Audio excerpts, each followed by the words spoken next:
It's only right that you should play the way you feel it. But listen carefully to the sound of your loneliness, like a heartbeat drives you mad. In the stillness of remembering what you had and what you lost, and what you had and what you lost. Thunder only happens when it's raining. Players only love you when they're playing. Say women, they will come and they will go. When the rain washes you clean, you'll know. You'll know. Hi, how you doing? Justin here. Today we are checking out Dreams by Fleetwood Mac. Fantastic song written by Stevie Nicks back in the late 70s. Some of you young whippersnappers might know it as a song by that super hot girl group from Ireland called the Chords. They didn't write it, they did a pretty good cover of it, but it's not their tune. Definitely worth going and search out the original one. Stevie Nicks is fantastic on it, and it's lovely guitar parts. We're doing a slightly simplified version of it. So the original one's got lots of kind of lead lines going on with electric guitar. I'm going to be showing it to you as a kind of a more of a strummy thing, but I'm going to show you some extra little tricks to get it a little bit more like the record as well. And in the chorus we're going to be looking at the specific strumming pattern that's quite clearly heard playing acoustic guitar on the original. So starting off with the intro, the verse and the pre-chorus is all just using F and G chords. So you can quite comfortably get away with doing F to G. Now, let's talk about some options for doing that. So first of all, if you know regular bar chord F, you can just move that up 2 frets to get bar chord G. So that would be completely acceptable if you want to do it that way. I don't really like the sound of it, to be completely honest. I would prefer to have that F chord to a G chord, an open G chord. I don't know why, just my personal taste, up to you to decide which one you want to do. You could either use your regular kind of big 4-fingered G chord if you like. Personally, I like the sound of this open one. I think it's adding that extra B string in there seems to open up the chord a little bit for me. I'm just using my 3rd and 4th fingers, 3rd finger on the thickest string, 3rd fret, and it's also muting the 5th string, open, open, open, 3rd fret there, played by the little finger. So 1st and 2nd finger are completely redundant there for this particular type of G chord. Now, very often when I'm playing this tune, I prefer to play an F major 7 there instead of a regular F. Now, it's not on the record. Could be, you know, because there's not actually a strumming part going on at that point. It's individual lead lines. So it's really up to you whether you're going to use big bar chord F or this F major 7. Now, the F major 7 that I'm doing here, I'm playing the bass note with my thumb, muting the 5th string, although sometimes I sneak it under the 3rd finger as well, but playing 2 fretted notes with 1 finger is kind of tricky, and I don't want to go through doing that now. And then 3, 2, 1, open, and it's that open, thinner string that makes it an F major 7. I like the sound of that, so you can do it that way if you like. Now, for that whole section, there's no strummy part on the record, so you can really do whatever strumming you like. Just doing down, down, up, down, down, down, up, down works pretty good, you know. It's called Old Faithful because it works so well all the time. Now, we're going to talk about a strumming pattern specifically for the chorus later on, and you might want to use that one for the verses too. That would be your choice, you know. Up to you, really. You got a few decisions to make in this one because we're not sticking exactly to the recording. So this is a very, very difficult one for me to sing. It's right in a register that makes my voice sound really croaky and horrible. So I'm going to kind of mutter my way through it a little bit, but you'll excuse that, and you might want to get some earmuffs for your cats and dogs so they don't run too far. So intro F, G, or F major 7 to G. Up to you. Down, down, up, got the verses, and we've got F. Now here you G again, we say F. You want your G chord. F. Well, who is G to keep you F? F. It's only G. They'll make you F the way you G it.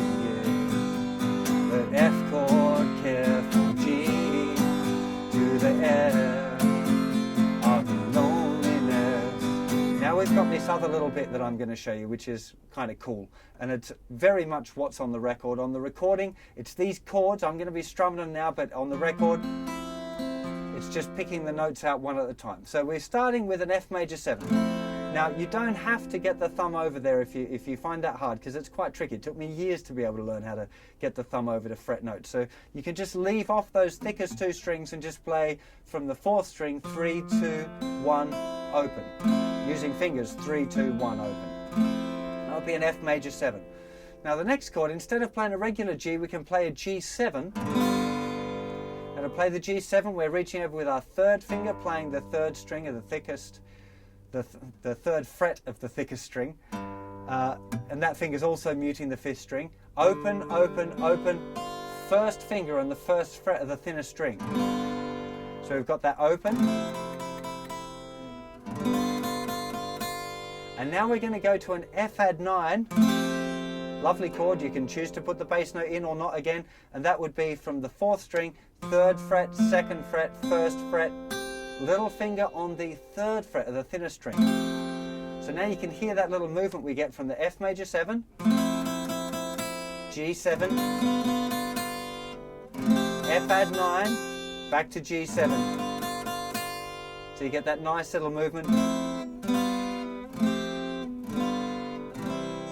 So it's really nice the way that little kind of chord voicing's moving there. So F major 7 to G, F add 9, G7, what you F major 7 to G7, and what you lost, F add 9, back to G7, and what you had, F major 7 to G7, what you had, F add 9, and back to G7. Now we're to the chorus.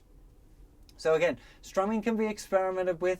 If you're playing along with the record, one of the things that you want to try and pick up is where things build. Like just going into a chorus, the song will usually build up a little bit. There'll be a little bit more strumming, it'll be a little bit louder. And if you kind of let yourself open for that kind of thing, as you're playing along, you should start to feel it, and it will make your performance of the tune a load better. Especially if, you know, if you're playing for someone, you want them to get that feeling of anticipation. Here comes the chorus, you know it's building up, you know. They're small things. They're the things that'll kind of move you from sounding like a beginner guitar player into sounding like a little bit more slick. So the chorus, we're back to Fs and Gs. Now normally for the chorus I do go into just using a regular big F chord. I think it's one of those things again to differentiate between the verses and the choruses. If you're using the F major 7 for the verses, which sounds a little bit more floaty and open, coming into the big bar chord F there kind of, asserts, hey, we're in the chorus now, So the chorus, F chord only G chords when it's F.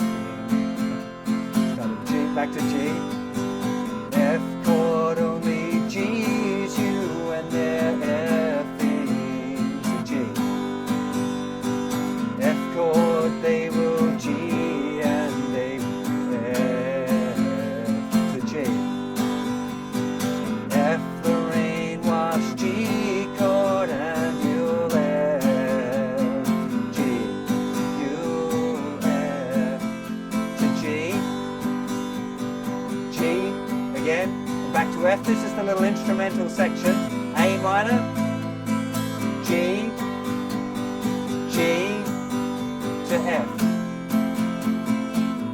And then we start the verse again. So the chorus is just going F to G all of the way through. I'd recommend using the big bar chord F there, going to whichever G you like the sound of. The instrumental section, 1 bar of F to G, another bar of G, and then back to F. Then 1 bar of A minor, 1 bar of G, another bar of G, so that should have been 2 bars of G, and then F. And then we're back to the verses again. Okay? So let's talk a little bit about the specific strumming now for the chorus, because there is a pattern that's pretty consistent throughout the record that you might want to check out. And that is going down, down, down, up on the F chord. And then when we change to the G, we have down, up, down, down, up, down. So in context.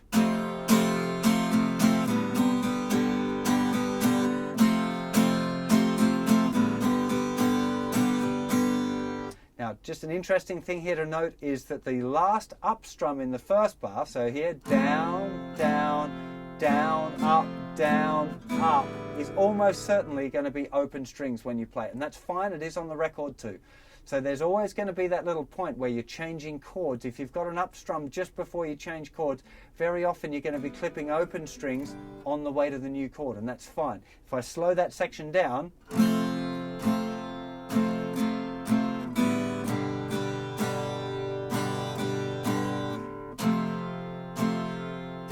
up, down, up, down, up, down, down, up, down. Again, down, down, down, up, down, up, down, up, down, down, up, down.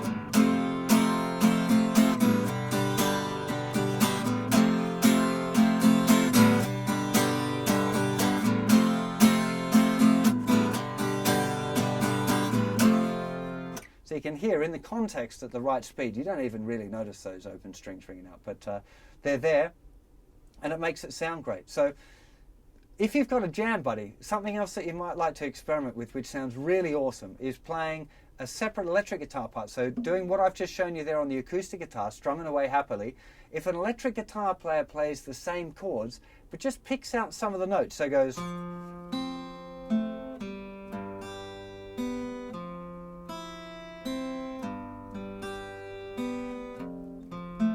you could even play less than that, would sound cool. Really, really works when you've got a kind of a clean electric guitar bouncing around over that acoustic strumming. It sounds really lush. So it's what's going on the original recording, and so it's something that you might want to check out. And as I mentioned, that the pre-chorus with the little F add 9, the major 7, G7, F add 9 part, on the record you just got the...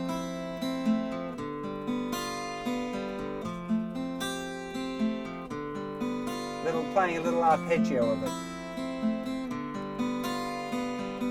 So if you've got a 2 guitar thing going on, it sounds great to have these kind of parts complementing, one strumming and one doing some arpeggiated stuff. Sounds really lovely. Beautiful song. Hope you enjoy playing it as much as I do, and I'll see you for another lesson very soon. Take care of yourselves. Bye-bye.